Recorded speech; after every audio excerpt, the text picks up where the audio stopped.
नमस्कार अभ्यासक मित्रमैत्रिणींनो, स्वागत आहे सगळ्यांचं. दिल्लीपासनं सुमारे 1650 किलोमीटर लांब असलेल्या मणिपूर राज्यात जिरीबाम डिस्ट्रिक्ट इथं सीआरपीएफच्या कॅम्पवर नुकताच हल्ला झालेला आहे आणि त्या हल्ल्यामध्ये 11 मिलिटंट्स जे होते त्या एन्काउंटरमध्ये ठार झालेले आहेत. ही न्यूज इम्पॉर्टंट आहे कारण मणिपूर मागच्या 1.5 वर्षापासनं कंटिन्युअस व्हायलन्समध्ये आहे आणि पुन्हा एकदा व्हायलन्स इरप्ट झालेला आहे. काय आहे न्यूज बघा. 11 suspected militants killed in an encounter with the security forces in मणिपूर's जिरीबाम डिस्ट्रिक्ट. तर याच्या मागे जे होते ते हमार कम्युनिटी जी आहे मणिपूरची, जी हमार ट्राइब्स म्हणता येईल, त्या कम्युनिटीचा हात असल्याचं म्हटलं जात आहे. एक्झॅक्टली ही हमार कम्युनिटीने व्हायलन्स जो आहे किंवा जी हिंसा आहे त्याला सुरुवात का केलेली आहे? कारण त्याच्या 3-4 दिवसाआधी म्हणजे तुम्ही बघू शकता, की हमार कम्युनिटीची जी एक टीचर होती, वुमन लेडीज टीचर जी होती, तिला ठार करण्यात आलं होतं आणि त्याचाच कुठेतरी एक प्रकारचा रिव्हेंज म्हणून हा जो हमला आहे, तो सीआरपीएफच्या याच्यावर करण्यात आला आणि त्यात 11 मिलिटंट्स हे ठार झालेले आहेत. मग इथं प्रश्न उपस्थित होतो, की मागच्या 1.5 वर्षापासनं मणिपूर हे कंटिन्युअस पेटत आहे. एक्झॅक्टली कारणं काय आहेत या हिंसेची?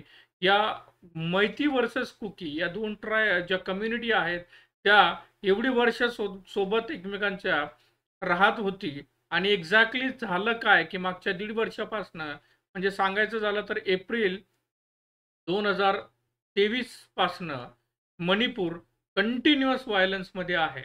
हमार ट्राइब ज्याचं नाव नुकतंच आलेलं आहे. या हमार ट्राइब्सबद्दलही इन्फॉर्मेशन आज आपण घेणार आहोत. चला तर मग सुरुवात करूया आजच्या सिम्पली एक्सप्लेनला. त्याच्या आधी आजचा क्वेश्चन घ्या. India's first ever tri service space exercise begins in Delhi today. ही जी सर्व्हिस आहे, या सर्व्हिसचं नाव काय आहे ते कॉमेंट बॉक्समध्ये तुम्ही नक्की कळवा. इंडियाची पहिली ट्राय सर्व्हिस स्पेस एक्सरसाइज आहे म्हणून इम्पॉर्टंट आहे. तर याचं उत्तर जे आहे तुम्ही कमेंट बॉक्समध्ये कळवा. चला तर मग सुरुवात करूया. मणिपूरची हिंसा समजण्याआधी मणिपूरची जी जिओग्राफी आहे किंवा डेमोग्राफी आहे ते समजणं महत्त्वाचं आहे. तुम्ही मॅप बघू शकता. मणिपूरच्या सेंट्रल प्लेसमध्ये जो इम्फाळ आहे किंवा इम्फाल व्हॅली आहे, ती दिसत असेल आणि आजूबाजूला तुम्ही बघू शकता कंप्लीटली हा हिली एरिया आहे. हिली रिजन आहे. आता डेमोग्राफिकली जर बघायचं झालं तर जी इम्फाल व्हॅली आहे, लक्ष द्या. ही जी इम्फाल व्हॅली तुम्हाला ब्युटिफुल इम्फाल व्हॅली दिसत असेल, ही इम्फाल व्हॅली जी आहे याच्यात मेजॉरिटी जी आहे ती आहे मैती कम्युनिटी. मैती कम्युनिटी इथं जवळपास 64% पॉप्युलेशन जे आहे ते या मैती कम्युनिटीचं आहे. कुठं? इम्फाल व्हॅली इथं. आणि इम्फाल व्हॅलीचं जर तुम्ही जिओग्राफिकल एरिया बघितला तर टोटल स्टेटचा जो म्हणजे मणिपूरचा जो एरिया आहे त्याच्या 10% एरिया आहे आणि ज्यात मेजॉरिटी 64% मैती कम्युनिटीचे लोक राहतात. आणि जो मेजर रिजन आहे त्याला आपण हिली रिजन म्हणू. तो हिली रिजन हा 90% एरिया आहे, ज्यात उरलेले 35% tribal population including cookie Jha ji community आहे ती सुद्धा राहते आणि या हिली रिजनमध्ये 90%. आता इथं इम्पॉर्टंट आहे की या 10% रिजनमध्ये जे मैती कम्युनिटी आहेत त्याच्या सपोज मणिपूरचं जे असेंब्ली आहे त्यात 60 एम-एल-एज रिप्रेझेंट करतात. तर त्या 60 पैकी जे 10% रिजन जो आहे तो म्हणजे 40 हे कोणाला रिप्रेझेंट करताय? मैती कम्युनिटी. म्हणजे इम्फाल व्हॅलीमधनं 40 एम-एल-ए जे आहेत ते रिप्रेझेंट करतात आणि 90% जिओग्राफिकल एरियासाठी 20 एम-एल-एज आहेत. हे जिओग्राफिकल आणि पॉलिटिकल जे डिस्टिंक्शन आहे हे सुरुवातीला समजणं खूप महत्त्वाचं आहे. जर त्याच्यानंतर आपल्याला कळेल की एक्झॅक्टली मैती आणि कुकी कम्युनिटीज किंवा मैती आणि ट्रायबल कम्युनिटीज एकमेकांच्या विरोधात का आहेत? त्याचं पहिलं सगळ्यात मोठं रिझन आहे, जे एप्रिल 2023 मध्ये मणिपूर हायकोर्टाने जी ऑर्डर दिली आहे, त्या ऑर्डर नुसार मणिपूरला म्हणजे जे मैती कम्युनिटी आहेत मणिपूरच्या, त्यांना एस-टी स्टेटस देण्यात यावं किंवा बहाल करण्यात आला. लक्षात घ्या, एसटी स्टेटससाठी मणिपूर 2012 पासनं कंटिन्युअस स्ट्रगल करत आहे आणि 10 वर्षापूर्वीची ही जी डिमांड होती किंवा रेकमेंडेशन होतं, त्याला मणिपूर हायकोर्टाने ग्रीन सिग्नल दिला आणि खरी सुरुवात, खरी ठिणगी जी आहे व्हायलन्सची, ती इथं सुरू झाली. त्याच्यानंतर all tribal students union of Manipur, all tribal student union of Manipur तुम्ही बघू शकता ॲटसम यांनी एक ट्रायबल सॉलिडॅरिटी मार्च काढला. हा मेची ही घटना आहे आणि या ट्रायबल सॉलिडॅरिटी मार्चचं एम काय होतं की जे एसटी स्टेटस सुप्रीम हायकोर्टाने, मणिपूर हायकोर्टाने मैती कम्युनिटीला दिला आहे त्याचा अपोज करणं आणि खरा व्हायलन्स जो आहे तो या ट्रायबल सॉलिडॅरिटी मार्च जो झाला ठिकठिकाणी मणिपूरमध्ये, याच्यातच व्हायलन्स झाला आणि इथूनच पुढे सुरुवात झाली ट्रायबल कम्युनिटी वर्सेस मैती कम्युनिटी आणि त्यातल्या त्यात कुकी कम्युनिटी वर्सेस मैती कम्युनिटी यांच्या व्हायलन्सला. हे मेजर रिझन आहेत मैती कम्युनिटी आणि ट्रायबल कम्युनिटीज यांच्या बाबतीत. आता इथं जे प्रत्येक कम्युनिटीचे जे पॉइंट ऑफ व्ह्यू आहेत ते समजून घेणं महत्त्वाचं आहे. तुम्ही बघू शकता मैती कम्युनिटीचा जो शेड्यूल ट्राईब लिस्ट साठीचा शेड्यूल ट्राईब डिमांड कमिटी जी आहे मणिपूरची, त्यांनी 2012 पासनं एसटी एसटीचा स्टेटससाठी प्रयत्न केलेले आहेत.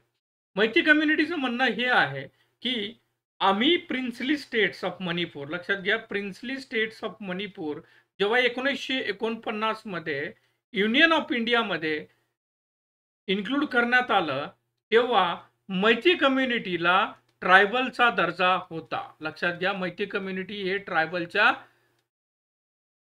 त्यांना दर्जा देण्यात आलेला होता. मग जेव्हा त्यांचं इन्क्लुजन झालं प्रिन्सली स्टेट ऑफ मणिपूरचं युनियन ऑफ इंडियामध्ये, तर त्यांचा हा दर्जा जो होता हा काढून घेण्यात आला.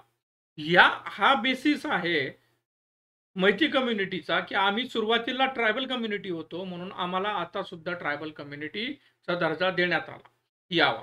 याच्या व्यतिरिक्त त्यांचं म्हणणं आहे की आमची जी कम्युनिटी आहे, आमची जी अँसेस्ट्रल लँड आहे किंवा आमचं जे कल्चर आहे, हे प्रिझर्व करण्यासाठी आम्हाला एसटीचं स्टेटस देणं खूप महत्त्वाचं आहे. हे मैती कम्युनिटीचे आर्ग्युमेंट्स आहेत. याच्या व्यतिरिक्त जर तुम्ही बघाल तर जे ट्रायबल कम्युनिटीज आहे त्यांचं अपोजिशन काय आहे, तर त्यांच्या मते मैती कम्युनिटी ऑलरेडी खूप प्रमाणात पॉलिटिकली आणि अकॅडमिकली रिप्रेझेंट केली गेलेली आहे. आपण आताच बघितलं की जे 60 पैकी 40 MLA जे आहेत ते मैती डॉमिनेटेड एरिया जो आहे इम्फाल व्हॅली तिथून येतात आणि उरलेले 20 फक्त हे ट्रायबल पॉप्युलेशनला रिप्रेझेंट करतात. म्हणजे पॉलिटिकली जे स्टेट रिप्रेझेंटेशन जे आहे ते मैती कम्युनिटीचं स्ट्रॉंग आहे. अकॅडमिकली सुद्धा मैती कम्युनिटी वेल रिप्रेझेंटेड आहे. मग अशा परिस्थितीत ट्रायबलचा दर्जा देणं हे सेल्फ डिफिटिंग आहे असं ट्रायबल कम्युनिटीजचं म्हणणं आहे. तर हा जो मुद्दा आहे कुकी वर्सेस झा आणि हा जो व्हायलन्स इरप्ट झालेला आहे, हा खास करून मैती कम्युनिटीचा ट्रायबलचा जो दर्जा आहे तो देण्यामागचं याची हिस्ट्री आहे. आता शॉर्टमध्ये आपण हमार कम्युनिटी, आता हमार कम्युनिटी का फोकसमध्ये आली, जसं मी सांगितलं रिसेंट जे CRPF कॅम्पवर अटॅक झालेला आहे त्याच्यात हमार कम्युनिटीचा हात असल्याचं लक्षात आलंय. हमार कम्युनिटी मणिपूरची एक ट्रायबल कम्युनिटी आहे, लक्षात घ्या. मणिपूर व्यतिरिक्त नॉर्थ ईस्टर्न स्टेट्स जे आहेत त्याच्यात बघा मिझोरम असू देत, मणिपूर असू देत किंवा त्रिपुरा असू देत, या रिजनमध्ये हमार कम्युनिटी वास्तव्यास आहे. हिचं जे ओरिजिन आहे ते चीन हिल्स ऑफ म्यानमार इथून यांचं ओरिजिन मानलं जातं. चीन हिल्स ऑफ म्यानमार यांची एक डिस्टिंक्ट लँग्वेज आहे, यांचं एक डिस्टिंक्ट कल्चर आहे आणि सगळ्यात महत्त्वाचं म्हणजे यांना इंडियन कॉन्स्टिट्यूशनने ऑलरेडी एसटीचा दर्जा दिलेला आहे, म्हणजे या ऑलरेडी रेकॉग्नाइज ट्राईब्स आहेत. यांचा प्रायमरी व्यवसाय जर बघितला तर तो शेती आहे आणि त्यातल्या त्यात जे झूम कल्टिवेशन आहे ज्याला आपण शिफ्टिंग कल्टिवेशन असं म्हणतो, ते यांचं प्रायमरी व्यवसाय आहे किंवा प्रायमरी ट्रेडिशन आहे. तर अशी ही हमार ट्राईब्स आहेत. तुम्ही बघू शकता हमार ट्राईबचे कॉस्ट्युम्स आणि त्यांचे डान्सेस. तर हा ओव्हरऑल इश्यू आहे मणिपूर व्हायलन्सचा. व्हिडिओ तुम्हाला इन्फॉर्मेटिव्ह वाटला असेल तर नक्की लाईक करा आणि चॅनलला नवीन असाल तर सबस्क्राईब करायला विसरू नका. मराठीतनं करंट अफेअर्सचे जे लेटेस्ट अपडेट्स आहेत ते आपण आपल्या चॅनलच्या माध्यमातून प्रोव्हाईड करणार आहोत. तुमचे काही सजेशन असतील तर तेही सजेस्ट करा. आपण उद्या परत भेटूयात नवीन इश्यूसह. तोपर्यंत काळजी घ्या. धन्यवाद.